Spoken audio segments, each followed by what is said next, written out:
दोस्तों, हमारे समाज में कुछ लोग ऐसे भी हैं जो सोचते हैं कि पुरोहित, कर्मकांड करने वाला ब्राह्मण अंधविश्वासी है, अंधविश्वास फैलाता है, समाज में बिना कुछ काम करके लोगों से लूटता है, क्या घंटी बजाता है, क्या फूल चढ़ाता है, बस पैसा ले जाता है। ऐसा थोड़ी होता है। अगर आप भी ये सोच रहे हैं तो इस वीडियो को जरूर देखिएगा, जिससे पता चल जाएगा कि ब्राह्मण का काम क्या होता है। इसे जानने के लिए हमें रामायण तक जाना पड़ेगा। आप जानते हैं कि रामायण में रामचंद्र जी जब वनवास में चले गए थे, भरत ने उनके पास गए थे उनको लाने के लिए और उनको फिर से राजा बनाने के लिए। तो बहुत सारे तर्क हुई। तर्क के बाद फिर रामचंद्र जी ने कहा, ठीक है, मैं यहीं पे राजा बन जाता हूँ, लेकिन जंगल में रहूंगा, मैं अयोध्या नहीं जाऊंगा, तुम भरत वहां पे राज्य संभालोगे मेरे प्रतिनिधि बनकर। फिर भरत ने कहा, ठीक है, लेकिन मुझे तो राजतंत्र मालूम नहीं, मुझे अर्थतंत्र के बारे में जानकारी नहीं है, तो मैं राज्य कैसे चलाऊं, आप थोड़ा शिक्षा दीजिए मुझे। तो रामचंद्र भरत जी को राजतंत्र, राष्ट्रतंत्र, रणतंत्र और अर्थतंत्र, ये चारों विद्या सिखाने में लग जाते हैं। जब अर्थशास्त्र सिखाते हैं रामचंद्र भरत जी को, तब पूछते हैं, भरत, समाज में सबसे ज्यादा सम्मान किसको करना चाहिए? भरत कहते हैं कि राज परिषद में राजपुरोहित, मंत्री, सचिव, इनको करना चाहिए। रामचंद्र जी ने कहा, नहीं, सबसे ज्यादा सम्मान समाज में रहने वाले पुरोहितों को करना चाहिए, जो कर्म कांड करते हैं, घर पे जाके यजमान का पूजा करते हैं, उनको करना चाहिए। तब भरत ने वही सवाल करते हैं रामचंद्र जी को जो आज हम कर रहे हैं, कि पुरोहित तो सिर्फ पूजा पाठ ही करता है, यजमान के घर पे जाके फूल चढ़ाता है, घंटी बजाकर हजार 100 रुपया ले जाता है, ये थोड़ी काम होता है, उसको क्यों सम्मान करें हम? उसको अंधविश्वास मानकर उसको बंद कर देना चाहिए। रामचंद्र जी बोल रहे, नहीं, ऐसा नहीं होता है। पुरोहित समाज के अर्थनीति के जड़ है। फिर से मैं आपको बोल रहा हूं, रामचंद्र जी बोल रहे हैं, पुरोहित समाज के अर्थतंत्र के जड़ है। क्यों?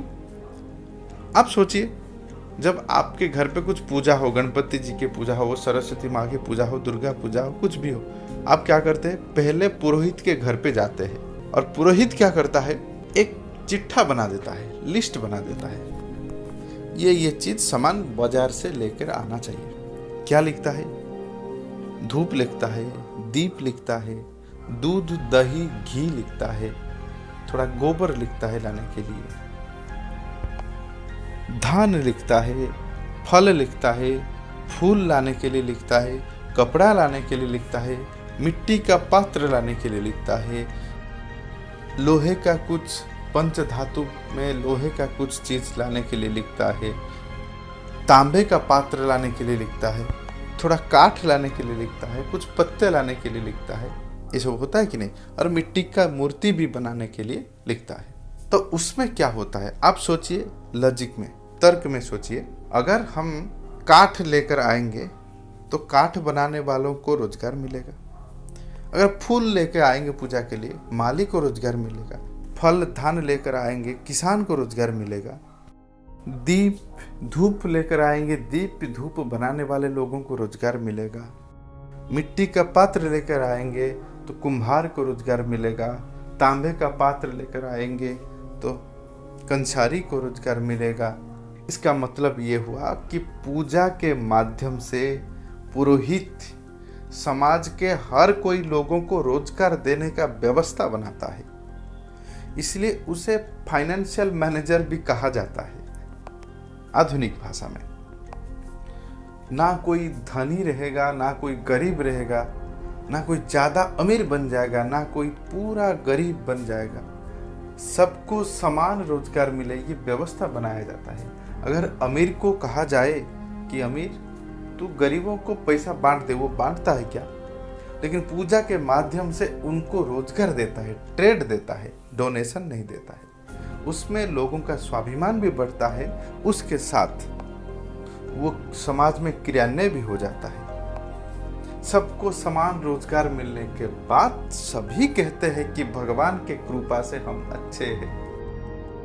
ये तंत्र समाज को पुरोहित ही देता है।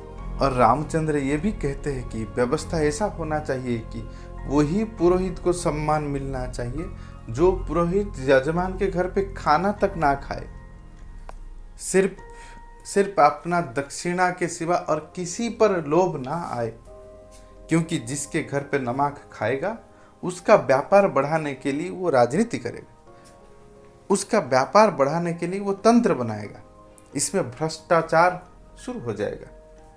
इसलिए सदियों से हमारे समाज में कोई पुरोहित यजमान के घर पे खाना भी नहीं छूता है। और अंग्रेजों ने जब आए वहाँ पे प्रचार करना शुरू किया कि पुरोहित तो छुआछूत का आधार बन जाता है।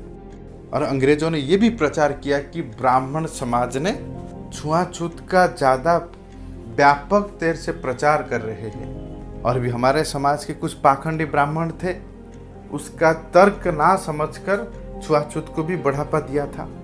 लेकिन छुआछूत के पीछे रामचंद्र जी का जो उद्देश्य ये था कि जिसके घर पे वो खाना खाएगा, खाना को स्पर्श भी करेगा, तो उसी का गुण कहीं से गाएगा और उसका व्यवस्था भ्रष्टाचार में बदल जाएगा। इसलिए किसी का भी घूस ना लेने के लिए ये व्यवस्था बनाया था। इसलिए आज तक ये परंपरा चलता आ रहा है। हम जब पूजा पाठ करते हैं, समाज के सारे लोगों को रोजगार देने का व्यवस्था अपने आप बन जाता है। रामचंद्र जी के ये लॉजिक को ना समझकर, ये तर्क को ना समझकर लोगों ने जोर से प्रचार करना शुरू किया कि यहाँ पे छुआछूत चल रहा है, यहाँ पे अंधविश्वास चल रहा है, यहाँ पे पाखंडी आ रहे हैं, ये सब चल रहा है। लेकिन आज से मुझे लगता है ये वीडियो देखकर आप समझ गए होंगे कि पुरोहितों का समाज में क्या भूमिका है, उनका इस समाज को कितना बड़ा दान है। अगर हमारे ये वीडियो आपको अच्छा लगा तो हमारे चैनल को सब्सक्राइब करिए।